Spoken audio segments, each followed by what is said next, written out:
प्रपन्न पारिजाताय तोत्रवेत्र कप्राणये ज्ञान मुद्राय कृष्णाय गीतामृत दुहे नमः। व्यासपीठासीन भागवतनी धारा वहावता एवा पूज्य आचार्य श्री અને જેમના મુક્ષાર્થે આ ભાગવતની જ્ઞાન ગંગા હરીશભાઈ અને પરિવાર વહાવી રહ્યા છે એવા અમારા પરમ વંદની વડીલ કો તો વડીલ પિતા તુલ્ય વ્યક્તિત્વ એટલે અમારા ધરમસિંહ દાદા અને એના સંસ્કાર અને સ્મૃતિ કાયમ રહેશે. અને હમણાં હું જે રીતે વ્યાસપીઠ ઉપરથી જીવન મોક્ષ ધર્મ સનાતન અને સ્વામીજી એક સરસ આપણે ભાગ્યશાળી છીએ કે મનુષ્ય રૂપ ધારણ કરીને અખિલ બ્રહ્માંડના નાથ અવિનાશી અવિકારી અને મનુષ્ય રૂપ ધારણ કરીને અહીંયા અવતરવાનું મન થયું એ આ ભારત ભૂમિ છે. અને બધા જ ઉપનિષદ આપ ઉપનિષદનું વાત કરતા હતા ત્યારે મને પણ થોડું યાદ આવતું હતું કે આ બધા સર્વોપનિષદો ગાઓ દોગ્ધા ગોપાલનંદનમ બધા ઉપનિષદ ગાય છે, દોહન કરે છે કૃષ્ણ. પાર્થો વત્સ સુધીર ભોગતા અર્જુન વાછરડો છે, દુગ્ધમ ગીતા અમૃતમ મહત. અને એ ભાગ્યશાળી છે. જેમ પ્રકૃતિ અને પુરુષ હમણાં વેદકાલીન ભારત, ઉપનિષદકાલીન ભારત, મધ્યકાલીન ભારત, અર્વાચીન ભારત. વેદોના કોઈ એક રચયિતા નથી. મંત્ર દ્રષ્ટા ઋષિ હતા. ઋષિ મંત્ર દ્રષ્ટા. ઋષિ મંત્રને જોઈ શકતા હતા. એમને જે જ્ઞાન પ્રાપ્ત થયું એ લિપિબદ્ધ થયું અને ભગવાન વેદ વ્યાસે એને સંકલન કર્યું. અને આ લડાઈ છે સ્વામીજી, આ લડાઈ છે. એક લડાઈ કુરુક્ષેત્રમાં છે અને એક લડાઈ અંદર છે, આપણી અંદર છે. આ લડાઈને જીતવા માટેનો મંત્ર અધ્યાત્મ છે. અને એટલે ભગવાને કહ્યું ઇદમ શરીરમ કૌંતેય ક્ષેત્રમ ઇતિ અભિધીયતે. હે અર્જુન, આ શરીર જ ક્ષેત્ર છે. એમાં દૈવી ગુણ છે તો ધર્મ ક્ષેત્ર છે અને આસુરી ગુણ છે તો કુરુક્ષેત્ર છે.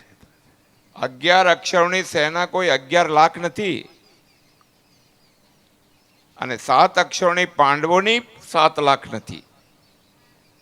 આ 11 જે કૌરવો આપણી અંદર છે, 5 જ્ઞાનેન્દ્રિય, 5 કર્મેન્દ્રિય અને 11મું મન છે. મન બિચારું વિદુર છે, રહે છે કૌરવો ભેગું પણ ભલું કરવું છે પાંડવોનું. મન બિચારું વિદુર છે. ધૃતરાષ્ટ્ર બહાર નથી. આપણી અંદરનું જે અજ્ઞાન છે એ ધૃતરાષ્ટ્ર છે ને એમાંથી જે ઉત્પન્ન થાય છે એ મોહ છે ને એ દુર્યોધન છે. લડાઈ અંદર છે. આ ગાંધારી આંખે પાટા બાંધે છે. ગુરુ દ્રોણ છે, દ્વૈતના પ્રતીક છે. અને આખી લડાઈ પૂરી થાય તો સ્વામીજી એક વ્યક્તિ મહાપુરુષ જીવે છે બાણશૈયા ઉપર, ભીષ્મ. એ આ જગત સત્ય છે, એ ભ્રમ છે ને જીવીએ ત્યાં સુધી ભ્રમ મરતો નથી.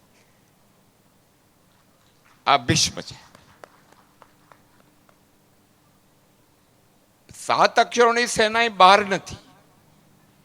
ધર્મનું અનુકરણ કરનાર ધર્મરાજ યુધિષ્ઠિર છે. ઈશ્વર પ્રત્યેનો અનુરાગ અર્જુન છે. હમણાં કીધું ને, જ્ઞાન કોને મળે? તરસ લાગે તો મળે.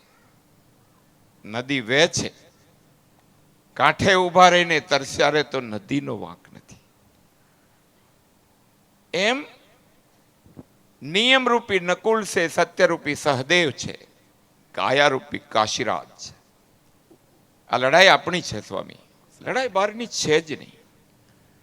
અને એટલા માટે એક લડાઈ કુરુક્ષેત્રમાં હતી, પણ ભગવાન જે અર્જુનને સમજાવતા હતા તે અંદરની લડાઈની વાત કરતા. અને આપણે યોગ કરીએ છીએ સ્વામીજી હમણાં અમે વર્તમાન સમયમાં. સારું છે, શરીર માટે સારું છે, મન બુદ્ધિ માટે સારું છે. યત યુજ્યતિ ઇતિ યોગ, તે જોડે છે. જોડે કોણ? નિત્ય નિત્યને જોડે, નિત્ય અનિત્ય સાથે ના જોડાય. આત્મા નિત્ય છે, પરમાત્મા નિત્ય છે, એનું બેનું મળવું એનું નામ જ યોગ છે. બાકી બધા યોગા કરવા જોઈએ એનો વાંધો નથી સ્વામીજી, પણ યત્યુજ્યતિ, અને આ યોગ આજનો નથી. મહર્ષિ પતંજલિએ કહ્યો હશે એની પહેલાનો પણ છે. અને એટલે ભગવાન અર્જુનને કહે છે, ઇમમ વિવસ્વાન યોગમ પ્રોક્તાનહમ અવ્યયમ. આ અવિનાશી યોગ મેને કલ્પના પ્રારંભમાં સૂર્યને કહ્યો હતો. વિવસ્તવાન મનવે પ્રાહુ, સૂર્ય મનુને કીધું. મનુ ઇક્ષ્વાકુ અબ્રવીત, મનુએ ઇક્ષ્વાકુને કીધું. પછી શું થયું સ્વામી? એવમ પરંપરા પ્રાપ્તો યોગો રાજર્ષિયો વિદુહુ. અને પરંપરા પ્રાપ્ત કરતા આ યોગ કોની પાસે આવ્યો? રાજર્ષિઓ. રાજા પણ હતા, ઋષિ પણ હતા. અને જ્યારે રાજ્ય સત્તા આવે તો એની સાથે વૈભવ સીધો સીધો આવે. લક્ષ્મી માતાજી સીધા સીધા પ્રગટ થાય. ઐશ્વર્ય સીધું સીધું આવે. ત્યાં જો આ યોગ સ્થિર ના રહે તો પતનનું કારણ બને. અને એટલા માટે ભગવાને બાકીના શ્લોકમાં કહ્યું, સકાલ ને હે મહત્તો યોગો નષ્ટો પરંતપ. હે અર્જુન, એના કારણે સમય જતા આ યોગ નષ્ટ થયો.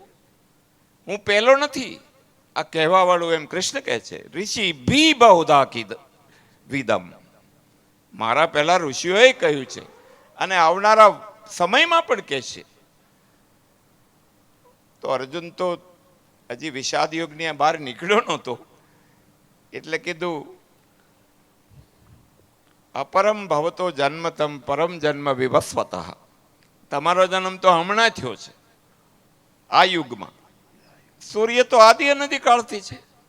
કથમ વેદ જ વિજાનીયમ તમાદો પ્રોક્તનવાનીતિ. હું કેવી રીતે જાણું કે તમારો હમણાં જ, તમે સૂર્યને કહ્યો હતો, પછી ભગવાને હમણાં જે સ્વામીજી કહેતા હતા, બહુની મે વ્યતીતાની જન્માની તપચ અર્જુન. મારાને તરફ બહુ જન્મ થઈ ગયા. તાની વેતમ હું સર્વાણી ન તમ વેત્ત પરંતપ. એ બધાને હું જાણું છું, તું નથી જાણતો. એમ આ શાસ્ત્રો, વેદ, ઉપનિષદ, જેમ બધા ઉપનિષદનું દોહન ભાગવત ગીતા છે, એમ બધા વેદો જ્યારે સમજાયા નહીં ત્યારે ઉપનિષદના રચના કરી. અને કોઈ ઉપનિષદ એવું નથી કે જેની અંદર જગતમાં શાંતિનો માર્ગ ના મળે. ઈશાવાસ્ય તો ચોખ્ખે ચોખ્ખો આખો રસ્તો બતાવી દે પહેલા જ શ્લોકમાં. ઈશાવાસ્યમ ઇદમ સર્વમ યત્કિંચિત જગત્યાત જગત. આ જગતમાં જે કંઈ છે એમાં ઈશ્વરનો વાસ છે, ઈશ્વરનું છે. બીજો શ્લોક આવ્યો, તે ન ત્યક્તે ન પુંજિતા. હવે બધું જ ઈશ્વરનું હોય તો મારું ને તમારું શું છે કહો? આ શરીર આપણે લઈને આવ્યા પણ લઈ જઈ શકતા નથી. શરીર આપણું છે, લઈને તો આવ્યા પણ લઈને જઈ શકતા નથી. જો શરીર આપણું નથી તો બીજા છે કોણ આપણા?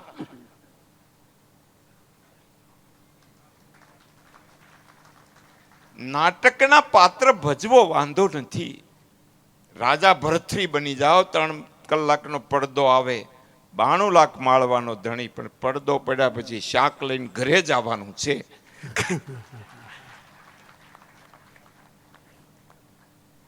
એમ અસત્ય છે, સનાતન છે.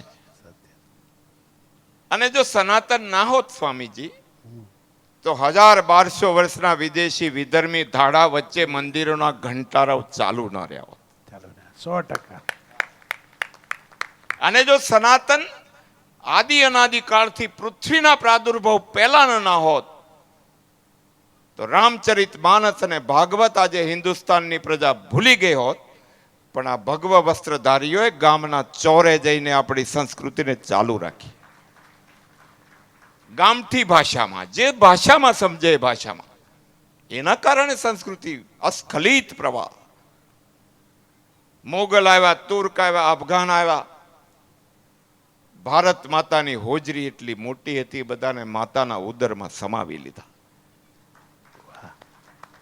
અને એ ભારતીય સંસ્કૃતિનું જ્યારે આપણે વાત કરીએ છીએ ને, અસ્ખલિત વહેતી સનાતનની આ સંસ્કૃતિ, સ્વામી વિવેકાનંદે 125 વર્ષ પહેલા કહ્યું કે આ સંસ્કૃતિનો એક પણ વાહક જો આ જગતમાં જીવતો હશે તો પહાડોના પર્વતોને તોડી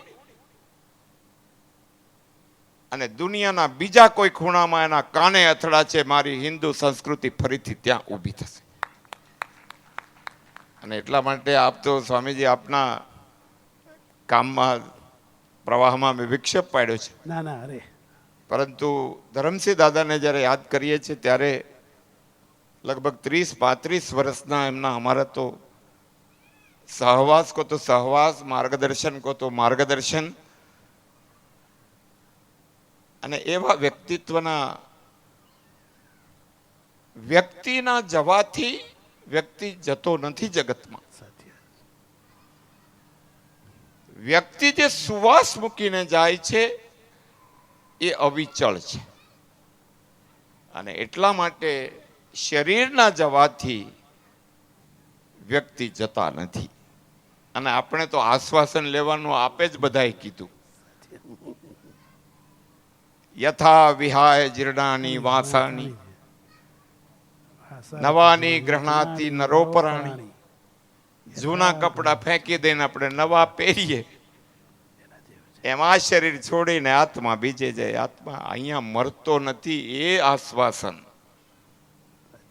એટલા માટે આપ સૌના ચરણોમાં વંદન, આપના ચરણોમાં વંદન. ભાગવતના અસ્ખલિત વહેતા પ્રવાહને બધા દિવસ આપ આ જ ભાષામાં કાને અથડાવતા રહો એવી ભગવાનના ચરણોમાં પ્રાર્થના. ખૂબ આભાર આપનો, ખૂબ આભાર. હું શ્રી હરીશભાઈને વિનંતી કરું કે ઝડફિયા સાહેબનું શાલ ઉડાડીને સ્વાગત કરે અને એક નાનકડા મોમેન્ટોથી એમનું સન્માન પણ કરે. મિત્રો, ખૂબ તાલીથી આ સરસ્વતી ઉપાસકને વધાવી લો. ખૂબ સરસ, ખૂબ સરસ.